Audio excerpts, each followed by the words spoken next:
Well, we're back online, listeners, and I'm delighted to say that we have in the studio the Honourable Darren Grimwade, our member for Morayfield.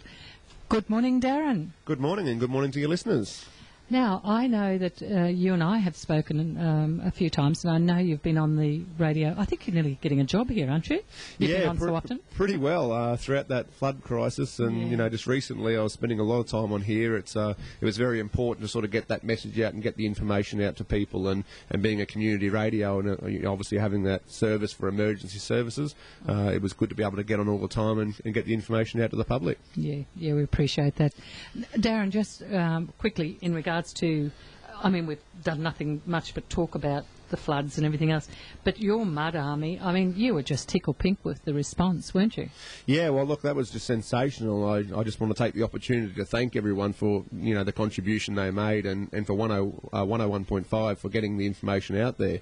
As residents will probably recall, Dale Street down in Burpengary there suffered some flooding. They had a power loss as well, without power, and they were sort of up against the wall, so to speak. So we put the shout out on 101.5 and said, let's form a little mud army, let's get the community together to help these people. And within 1 hour on social networking and Facebook, we had over 50 people arrive looking to help out with mops, buckets, shovels, all sorts of things, kids, families, elderly. It was just truly amazing to see the community come together, and I know that the residents down there, I've been back a few times now, they really appreciate the support the community showed them. Good. And I think if, some of us are just a little bit happy to sit back and watch others work, but it's lovely to know that there's a lot more of us that get out there and do something. Yeah, absolutely. Sometimes as you get out in the community, this region can be talked down a little bit. But, when you see the spirit like that, and you see, even the Christmas appeal I did for the kids in care, these sorts of things, when you see our local community come together, this community around here is always the one that's willing to go out there and help a neighbour, so to speak. So, it's just truly amazing. I just can't thank everyone enough. No. And actually, just on that, Darren, because I know I spoke to you prior to Christmas in regards to your gifts for the kids.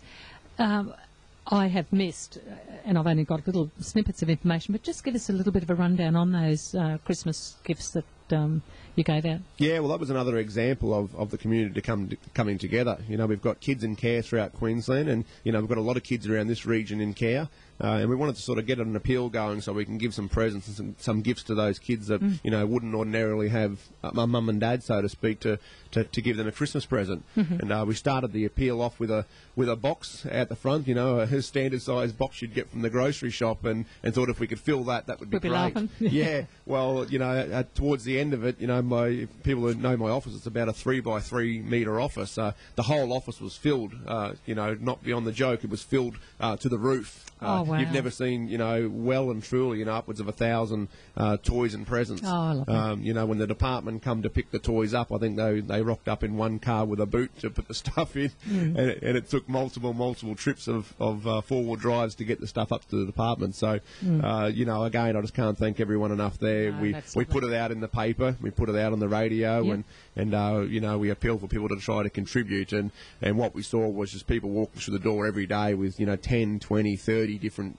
toys, brand new toys for people, craft associations, CWA, these people making stuff. It was just truly amazing just to see how much stuff we actually collected for the kids. So gave them a brighter Christmas than what they would have had.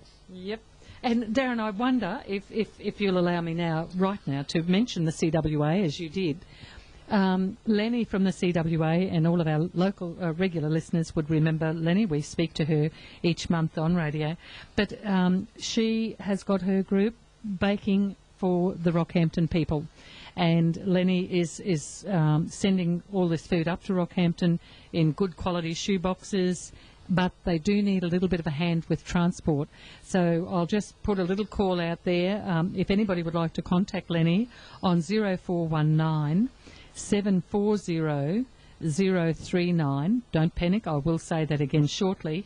But if anybody that has and I suppose a refrigerated van would be wonderful, but let's not panic too much about that.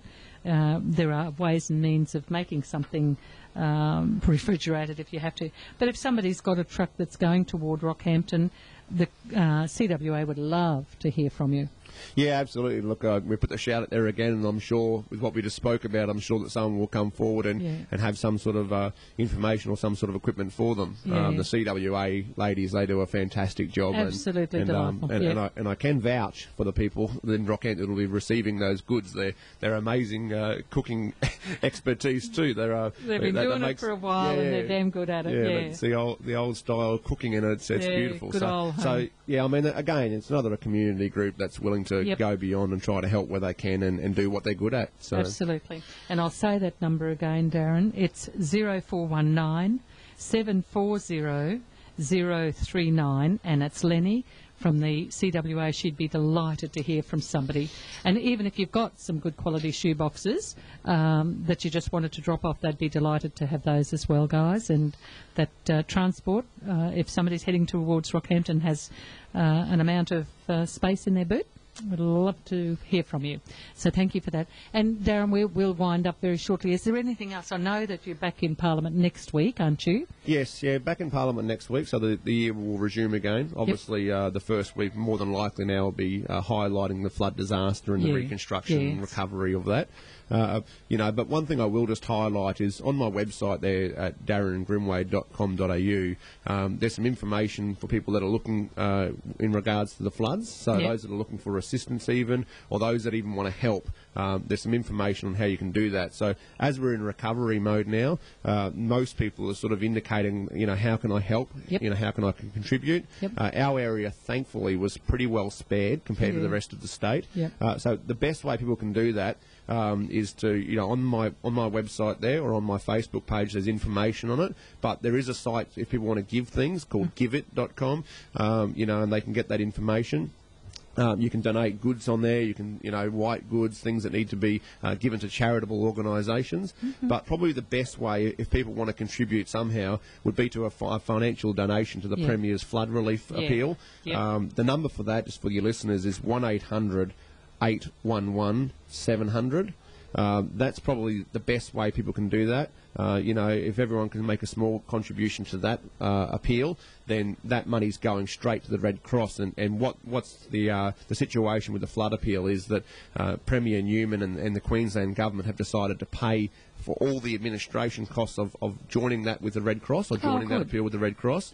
So therefore, that every single cent that's donated to that appeal will be going to the people in need. So that's a really great cause where people can contribute, knowing that every single cent they give will be going to those in need. And in particular, I mean, that's supporting the whole of Queensland. And when you look at Queensland, you look at places like Bundaberg, where you have many thousands of people without even homes at the moment, and businesses. It's going to be a large task to reconstruct up there and to get people's lives back on track. And that's just a good way that people can contribute a little bit of finance if they like, and go to a good cause where it'll end up where it needs to be. So I just urge that people sort of do that if that's the way they want to help. Our area was largely spared, as I said, and we can support other Queenslanders by doing that. Well, as we said, we've probably done nothing but talk about the floods for the last couple of weeks. Prior to that, it was the bushfires, of course, and I know that the community got behind that as well. So we just asked you guys, if everyone gives a little bit, it adds up to be a great amount, doesn't it? Yeah, absolutely. I mean, you look at things, a lot of people out in the street sort of say, I've only got $5 here, $10 there. Fabulous. When you get that all over Queensland, everyone contributing, it does make a huge difference. It does. And, it does, everyone's chipping in, and, I know people around this region, like I've said before, are always willing to help. So, that's probably the best way people can contribute. And if anyone is obviously suffering from the disasters or anything like that, even if they're not in this area, please give my office a call. We can we can direct them to people or referrals that can help them. So look, always willing to help out in that aspect and make sure people's lives aren't turned upside down and they can recover from natural disasters. Sounds good to me, Darren. As always, it's great to talk to you, Darren, and we really appreciate the work that you guys get into for us. doesn't leave a lot of time for family life yourself, but never mind, you're looking after the community, and we hope that you do get an opportunity to be with yours as well. Yeah, well, look, I mean, that's what we're paid to do, so, it's one but of the... not 24/7. Yeah, well, that's one of the reasons why I took this job on, was to help people, and, this weekend probably showed that, and thanks for having me back on the show again and letting me get that more information on how people can help out in the community. Yep. And I'll be happy to come back on your show anytime and talk about other issues as well. Sounds good to me, Darren. Okay. We'll look forward to talking about nicer things rather than flood and fire appeals and things like that. Hey, we'll get back into the year. So just get February out of the road and we'll start off and it'll be all good fun. Fantastic. Look forward to it. Okay. Thanks, Darren.